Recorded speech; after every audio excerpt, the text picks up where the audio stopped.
Alright guys, this is Tacho here, and we're back playing some more Hunter x Hunter Battle All-Stars. And I know last week I kinda dropped the ball and we missed the update, but it's mainly because I had a lot of stuff going on last week, and it's not because I'm losing interest in the game. Don't worry about that, guys. I'm gonna always be covering this game because I love it so much. So anyway, let's get right into the update. Let's head over to the gaches and take a look at what's going on here. Okay, so we have 3 new units in the game. We have a new Neon, a new Shalnark, and a new Coltopi card. And it looks like we're going to have a 4.5% chance to summon them as 6 stars. And then we've got a 10% chance for any regular old 6 star. So okay rates, there's nothing too bad about that. And then we have over here 42.5% chance for a 5 star. And a 43% chance for a 4 star. Okay. So the rates look okay on this banner, and it looks like every 10 summons you do is going to get you a ticket for the ticket banner. So in other words, just do 1 multi-summon and you'll get a ticket. And you can see that I have a whole bunch of orbs saved up, and I'm not really sure when I'm going to use them, but I don't know if I'm going to use them this week. I'll probably just keep saving them until we get a better deal, like 5 summons per ticket or a really high rates banner or something like that. But if you want to summon for these characters, then definitely go ahead because they're pretty cool. Alright, so let's actually go ahead and take a look at what they do. Okay, I think it's this one. Let me just find out. Alright, yeah, it is this one. Okay. So first up, we have a Lord Coltopi card here. He's got 5,980 health, and he does 2,130 damage times 4. Okay, that's actually really awesome, because that means this is the very first Coltopi card in the game that is actually a really good attacker. So that's pretty cool. Normally the Coltopi cards are weak and they don't do a lot of damage, but this guy is a pretty nice exception to that. He's doing some pretty nice damage. And it looks like his skill is going to be for 25 seconds. All your allies in range are going to get 4.5 times damage and also 100% damage cut.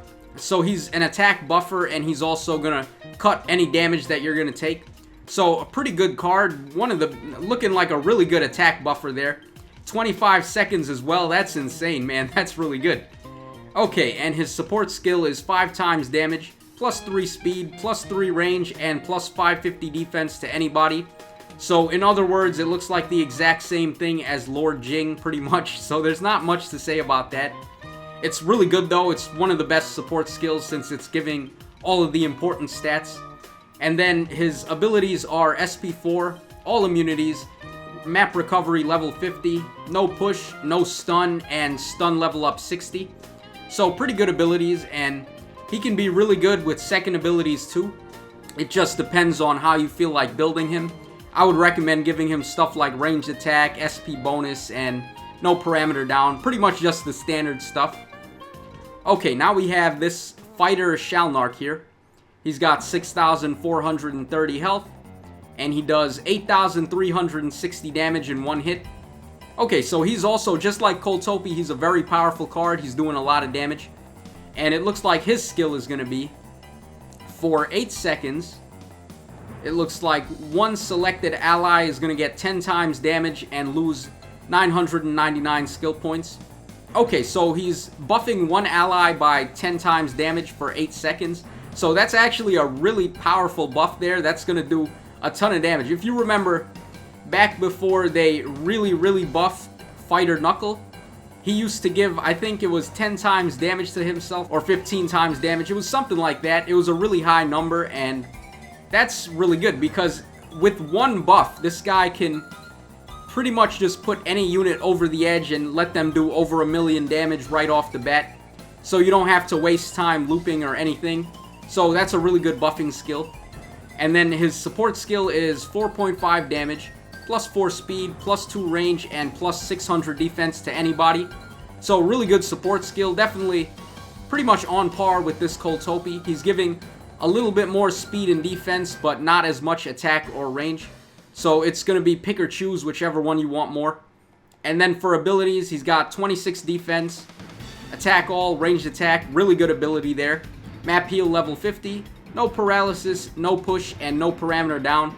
So he got a little bit shafted. He doesn't have all. Instead, he's got no paralysis, which is still not bad. In second abilities, you can go ahead and give him all if you wanted to. So he looks pretty good too. And then we have finally this Neon card here. She's a healer type, and she has 4,580 health, and she does 1,550 damage per hit. And it looks like what she does is all allies are going to recover 50% health, and for 12 seconds, all damage is going to be cut by 90%. Okay, so she's doing a damage cut and she's healing at the same time for 12 seconds as well, so not bad, but kind of really outclassed by Healer Pitou, who just does way more and also has way better stats than that. But this is not a bad card. And she has 5 times damage, plus 4 range, plus 500 defense, and no parameter down as her support skill. Very good support skill, actually. No parameter down is one of the better support skills to have. And for abilities, she's got all immunities, map heal level 70, SP 4, no stun, ranged heal, and HP up 2000, I believe. That's level 15 HP. So really good card, one of the better healer types in the game. It's nice that she's cutting damage and also healing, so very good defensive unit. Okay, so all the units this week look pretty good. It's just a shame that Hunter x Hunter went back on hiatus. If you guys have been keeping up with the manga, then the last chapter dropped the biggest bombshell of all, which was the hiatus. So not too much to say about that. It kind of is a little off-putting, but Togashi will be back whenever he feels like it, and he'll be back stronger than ever. Alright, so here's Treasure Hunt. We have... This one is Hunting in the Ruins, which is a pretty awesome treasure hunt because you go through 20 floors and it has some pretty good drop rates as well. And this evolution material here is a brand new one that's added to the drop list. So feel free to play this treasure hunt and try to win those evolution materials. You need those actually to evolve the free-to-play Nobunaga. Let me see if I can find him. Yeah, here he is. This tanker Nobunaga, he's free to play, and that evolution material is going to be used on him to get him up to a 6-star. So he's not bad. He's an okay unit. So if you wanted to evolve him up to a 6-star, then I would say go right ahead and do that. He also has this ability here, which is stun duration up level 3. So he's going to be able to stun opponents for an extra 6 seconds, which is a really good skill inherent in the second ability system if you didn't want to keep this guy and all you wanted to do was evolve him up to a 6-star to pass this good ability on to someone else. So that's one way you could use him if you don't really feel like using him to actually fight. Alright, so let's take a look at Hunter Association stuff. Alright, nothing new in the unrestricted. Let's take a look at restricted. Okay, we got a new one here. This one is... Oh man, is this actually the one where we had to fight the Phantom Troupe and they kept on spamming all those defensive skills? Alright, yeah, I think... Alright, let me just take a look at the prizes here. We're gonna play this one for sure. Okay, let's see. Alright, we're winning a 5-star aura and 30 summoning gems, so definitely you guys want to play this one. I'm definitely gonna play it as soon as I finish wrapping up the update. So we'll come back to that in a second. Okay, last but not least, let's go over to the event missions and let's take a look at what's going on over here. Okay, so we've got this versus Kurapika mission. And I don't even know why I'm checking this, but always you just play it 50 times and you get 2 evolution materials for your auras and 2 of the 2-star auras. So make sure you do that if you're trying to evolve your auras. Other than that though, oh, there's also a Neon mission. Wow, this one costs 350 stamina to play. Alright, so what are the prizes here then? Oh, oh wow, look at that. You can actually win a free 6-star aura by playing this Neon mission. You gotta beat it 165 times though, and it costs a ton of stamina to play this, but you'll also win the Healer Neon as a free-to-play card, so that's pretty cool.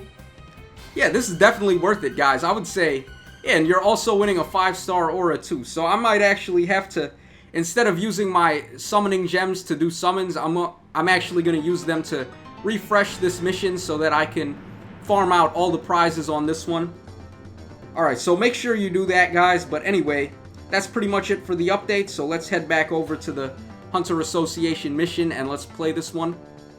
Okay, so it looks like I need to have a team cost where all my characters cost more than 60 points. Alright, doesn't seem too bad. Let's go ahead and build a team and take it on. Alright, so all my guys have to cost over 70, so that means we can't use Meliaron, unfortunately. But we'll be able to use Hisoka, and I'm going to support him with Kurapika. And then, of course, we're going to bring Healer Pito as well.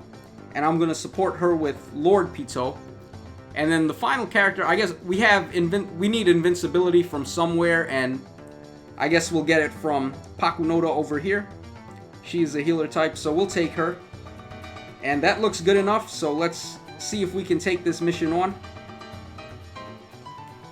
Alright, so who is my friend character going to be, actually? That's a good question. I guess... let's see. I guess we'll go ahead and take this Gon here. He's another debuffer just in case I need it. And he's got some pretty good second abilities there. Alright, so let's go ahead. Let me see if I have any better common senses. Okay, we have the revival one, so I'll take that.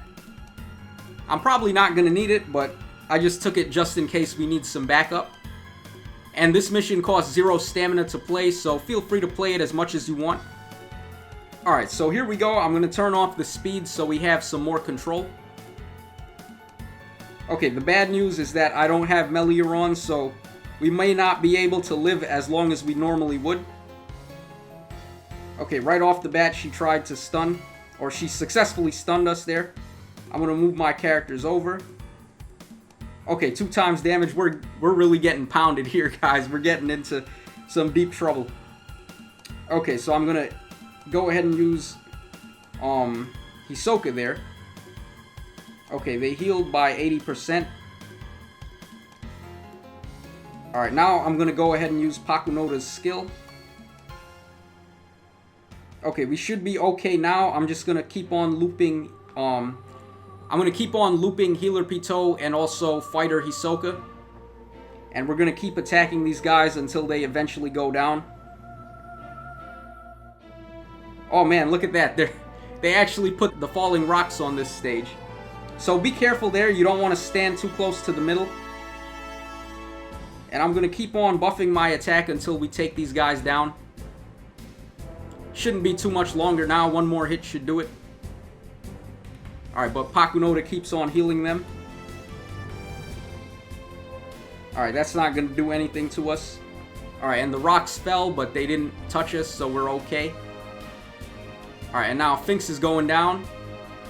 Alright, so where's Crollo at? He is the boss, so I would have expected him to show up by now. Alright, here he comes. We're going to start things off with Pito's counter, just to make sure that he can't hurt us. Alright, he removed all our skill points and all of our parameter ups. Okay, but we're just going to keep on healing and keep on looping over and over with our fighter Hisoka. I'm actually going to switch out. I'm going to switch out Pakunoda, and I'm going to put in this Gon so I can remove his counters when he puts them up, which he's doing right now. He's putting up a ton of counters. So I'm going to need to be able to remove all of his counters so that we can actually hurt him. And all the meanwhile, I'm just going to keep looping my Hisoka over and over. So let's turn the speed up on, and we'll go ahead and keep on doing this now. Alright, so he healed himself for 60%. Not a big deal. Alright, there goes Swing Hisoka with his attack buff again. Alright, we're going to keep on looping and looping over and over. It kind of sucks that there's only one opponent on this map, so we can't get the full benefit of the loop with ranged attack that I gave my Hisoka. Oh man, he's attacking the back row too, so... Alright, now we're going to go ahead and use Gon to mess him up a bit. We're going to remove his counters, and now we'll do a lot of damage. Alright, and there we go. So, my recommendations for that map are to take a really good attack looper like Fighter Hisoka or Sniper Meruem. Take a really good healer like Healer Pito or Healer Pakunoda, and also take a debuffer like Lord Pito or that tanker Adult Gon that I took there. And you should be able to clear it no problem. It is a little bit tough if you don't have second abilities though, so keep that in mind. But the good news is that you can play it for free because it costs 0 stamina to play. So that's pretty much it for the video, guys. Make sure you play this. Make sure you actually farm out this Neon mission because you're going to be able to win a free-to-play 6-star aura and also that really awesome healer Neon. So that's it for the video, guys. Hope you enjoyed it. This is Tacho signing out. So as always, cheers, have a great day, and I hope to see you again next time.